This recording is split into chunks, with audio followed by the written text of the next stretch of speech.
हमारे पैरों से चरमराहट की आवाज उठ रही थी। इस इलाके में ज्यादा आबादी नहीं है।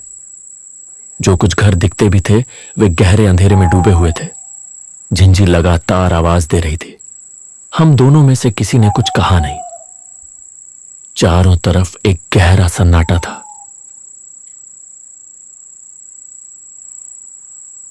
दूर कहीं किसी जगह से एक लोमड़ी ने चिल्लाया।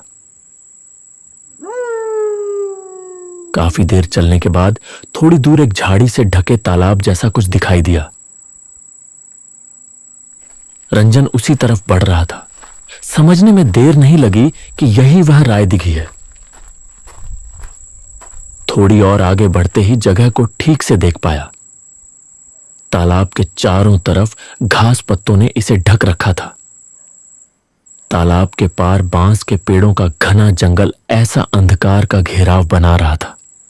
राय दिघी के काले पानी पर चांदनी की रोशनी पड़ रही थी और पानी पर फिसल रही थी। तालाब का आकार भी छोटा नहीं था।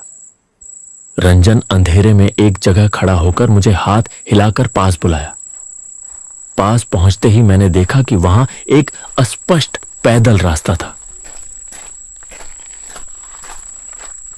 रंजन जैसे कई सालों से यहां जाना जानता हो, झाड़ियों को हटाते हुए आगे बढ़ रहा था।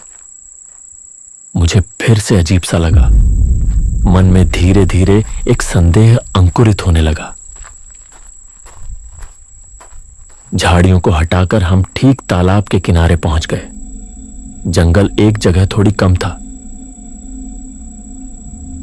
वहीं धप से बैठकर रंजन ने कहा,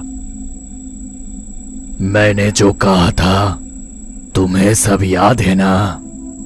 बहुत ध्यान से चुपचाप यहां पर बैठ जाओ तुम। हम चुपचाप बैठे रहे।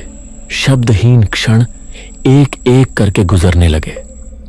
राय दिघी का काला पानी बीच बीच में कांप रहा था, लेकिन लंबे समय तक बैठे रहने के बावजूद कोई असामान्य चीज नजर नहीं आई। धीरे धीरे मैं अधीर होने लगा। कहाँ है रंजन? हाँ, कुछ तो नहीं हो रहा है। कहाँ है तुम्हारा वो? बात कहते कहते ही मैंने उसकी ओर चेहरा घुमाया और अगले ही पल मेरे सीने के भीतर ठंडक दौड़ गई। रंजन ने धीरे धीरे मेरी तरफ गर्दन घुमाई। उसका चेहरा अजीब तरह से पीला और फक था। होंठों के कोनों में एक घिनौनी टेढ़ी मुस्कान। मैं कुछ समझ पाता उसके पहले ही मेरे पैरों में किसी ने जोर से खींच लिया।